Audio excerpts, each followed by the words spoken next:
तरफ से लिया जाता है। अनुवेश इस वक्त हमारे साथ जुड़ गए ज्यादा जानकारी के साथ। अनुवेश, बताएं क्या डिटेल्स हैं आपके पास? जी देखिए, इस पूरी प्रेस वार्ता से 3-4 एक्चुअली बड़ी चीज़ें निकल के आ रही हैं। अगर आप देखें, जो प्रेस स्टेटमेंट फॉरेन सेक्रेटरी ने दिया, उन्होंने ये कहीं नहीं कहा है कि जो हिंदू जल समझौता था वो दोबारा रिज्यूम कर लिया गया है, यानी कि हिंदू जल समझौता still in abeyance, Indus water treaty still in abeyance, पहला पॉइंट। दूसरा पॉइंट, कहीं पे भी यहाँ पे सीज फायर का जिक्र नहीं किया गया है। सीज फायर ट्रीटी या एग्रीमेंट ऑन सीज फायर ये कहीं नहीं कहा गया। उन्होंने साफ साफ कहा कि गोली बारूद चलाना एक दूसरे पे बंद हो, चाहे जल में हो, चाहे थल में हो, चाहे आसमान में हो, आप एक दूसरे पे गोली नहीं चला सकते। लेकिन सीज फायर के लिए कहीं अनुवेश, मुझे दरअसल इस वक्त मेरे साथ डायरेक्टर इंडिया फाउंडेशन के आलोक बंसल जी हैं। बंसल जी, सबसे पहले तो आपका रिएक्शन जानना चाहेंगे सीज फायर पे। देखिए, ऐसा है कि कोई भी युद्ध किसी भी समस्या का समाधान नहीं है, ये मेरा हमेशा से मानना है। और हमने अपनी बात दिखला दी दुनिया को कि क्या किया जा सकता है, भारत क्या करने में सक्षम है। पाकिस्तान ने खुद हमसे निवेदन किया कि सीज फायर हो। तो मेरे ख्याल से सीज फायर बुरी चीज नहीं है इस वक्त हमारी अर्थव्यवस्था के हिसाब से। लेकिन जो अन्य चीजें हैं, जैसे जो हमने पहले उनके खिलाफ कदम उठाए थे, सिंधु इंडस वाटर ट्रीटी को अबेयंस में रखना वगैरह, तो उस पर हमें अभी मेरे ख्याल से इंतजार करना चाहिए। इस दौरान हम जो हमारे हेल्ड अप प्रोजेक्ट्स हैं उनको एक्सपेडाइट करने की कोशिश करनी चाहिए। और कोशिश करनी चाहिए कि जो बीच बीच में पाकिस्तान अड़ंगे लगाता रहा है सिंधु इंडस वाटर ट्रीटी पे, वो सब खत्म हो जाए। और कोशिश करनी चाहिए कि जो अन्य जो हमारे बीच मुद्दे हैं वो भी सुलझे। अगर हमें ट्रांजिट चाहिए अफगानिस्तान सेंट्रल एशिया के लिए, वो वर्कआउट होना चाहिए। और जो भी अन्य विषय हैं कि आगे आतंकवाद का अगर मुद्दा आएगा तो क्या, कैसे उससे डील करना है, कैसे उससे निपटना है, इन सब चीजों के बारे में एक सहमति स्थापित होनी चाहिए।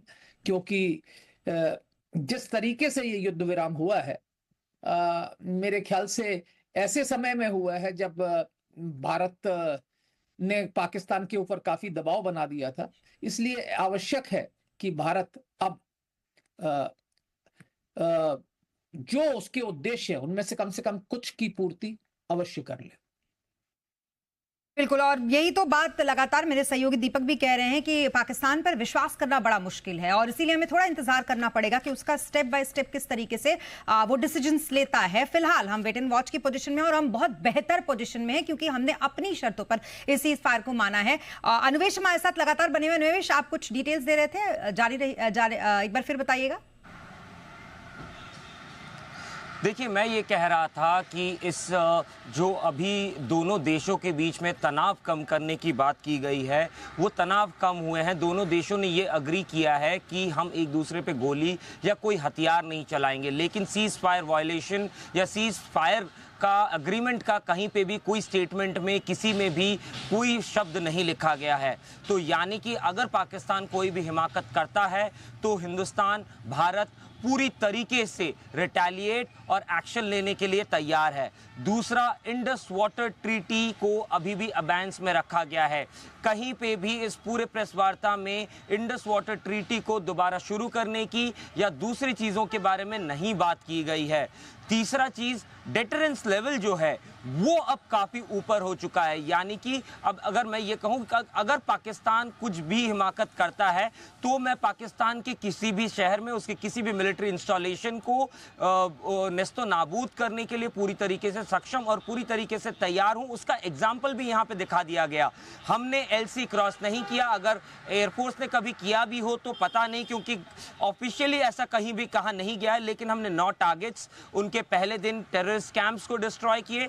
दूसरे दिन हमने कल रात को हमने उनके 4 एयरफील्ड्स पे अटैक किया, जो उनका एयरफोर्स के एयरफील्ड्स थे, उनके मिलिट्री इंस्टॉलेशंस थे, उनको बर्बाद किए। उसके साथ दिन के दौरान हमने देखा कि उनका एक एडी सेंटर जो था, एडी की यूनिट जो थी, उसको हमने मार गिराया। तो कहीं ना कहीं डेटरेंस लेवल अप है।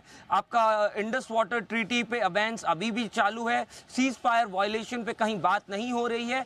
तो कहीं ना कहीं ये भारत के लिए एक ऐसी स्थिति है कि भारत सीज फायर के बारे में बात नहीं कर रहा है। दोनों देशों भारत और पाकिस्तान ने आज गोलीबारी और सैन्य कार्रवाई रोकने पर सहमति जाहिर की है, ये बोला गया है।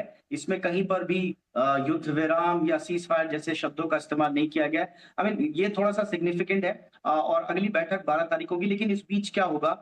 मैं थोड़ा-सा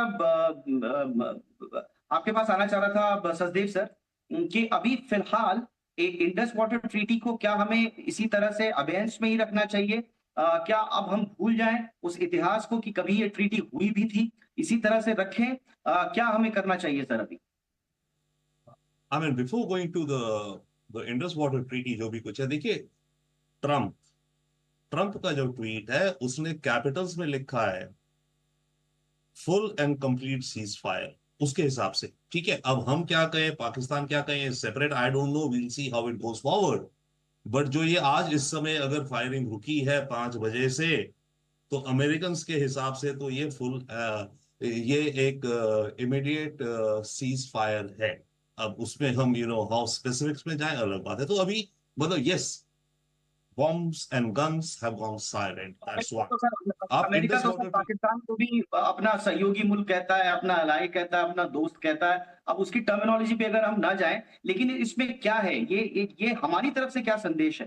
आपको जाना पड़ेगा दीपक जी, आपको जाना पड़ेगा, आपको एडजस्ट करना पड़ेगा उसके साथ। हम एडजस्ट कर रहे हैं अमेरिका के साथ, पाकिस्तान हमसे ज्यादा कर रहा है, बट हमारे भी फायदे में है अमेरिका। सर उनकी बात हमने मानी है, बट हम किस टर्मिनोलॉजी में हम बात करेंगे वो तो अधिकार हमारा है। मैं यही पूछ रहा हूं सर आपसे, इसका मतलब क्या है? इसका मतलब ये है कि ठीक है, युद्ध हमने थोड़ा बहुत गोलीबारी रोकी है, लेकिन आज जयशंकर साहब का ट्वीट उसके बाद आया है कि हमारा रुख आतंकवाद पर वही रहेगा जो पहले था। तो क्या ये संदेश साफ साफ नहीं है पाकिस्तान को कि गोली रुकी है लेकिन हमारे इरादे नहीं रुके अभी? ओ एब्सोल्युटली, इंडिया ने कहा है क्लियरली। इंडिया ने क्या कहा है इसके अलावा? इंडिया ने कहा है कि अगला अगर कोई आतंकी अटैक होगा तो वो माना जाएगा, then it will be war. India ने इस समय एग्री कर लिया है जो भी बात हुई। अब हम स्पेसिफिक लैंग्वेज की बात कैसे करें, ये वो पॉइंट इज की अमेरिका ने फिलहाल जो पहला ट्वीट किया उनके हिसाब से full and immediate cease fire, वो छोड़िए। यस, गैप है हमारी अंडरस्टैंडिंग में भी, पाकिस्तान की में भी हो सकता है ये वो, बट बॉटम लाइन तो इस समय फायरिंग रुक गई है, ठीक है। Now yes, you are absolutely right, Pakistan का रवैया बदलेगा या नहीं बदलेगा वो अलग मैटर है, नॉट ऑल टुगेदर। और अगर कोई टेरर अटैक होता है, इंडिया ने क्लियरली कह दिया ये बात को कि अगर नेक्स्ट टेरर अटैक होगा हम उसको वॉर मानेंगे, तो वो नेक्स्ट अटैक और वॉर मानेंगे। अभी फायरिंग रुक गई है, अब बीच में जो है ये डिस्कशंस हैं जो ये कह रहे होंगी, जिसको हमने भी एग्री करा है शायद, तभी ट्रंप कह रहे हैं। फॉर एग्जाम्पल, बातचीत होगी at a neutral location on a number of matters, I don't know क्या शब्दोलॉजी उन्होंने यूज करी है। अब उन नंबर ऑफ मैटर्स में हम क्या क्या डिस्कस करेंगे, क्या क्या बातें आएंगी, या हम पुराने पूरे सारी कहानियां खोलेंगे, या हम फ्यूचर जाने की बातें देखेंगे, या इंडस वाटर ट्रीटी को पाकिस्तान लाएगा। हम इंडस वाटर ट्रीटी का मेरे हिसाब से अबेयंस को हम हटा देंगे, बट हम काफी चीजें जो हम आगे चल चुके हैं इंडस वाटर ट्रीटी को लेकर के, हमारे जहन में आ गया है कि अब इसमें जो हमारा पानी है, हमारा जो अपना ऑलरेडी है 35 मिलियन एकड़ फीट में से 30 हम यूज करते थे, 5 जा रहा था, हम उस 5 को फुल प्रॉपर यूज करना शुरू करेंगे। जो 135 मिलियन जो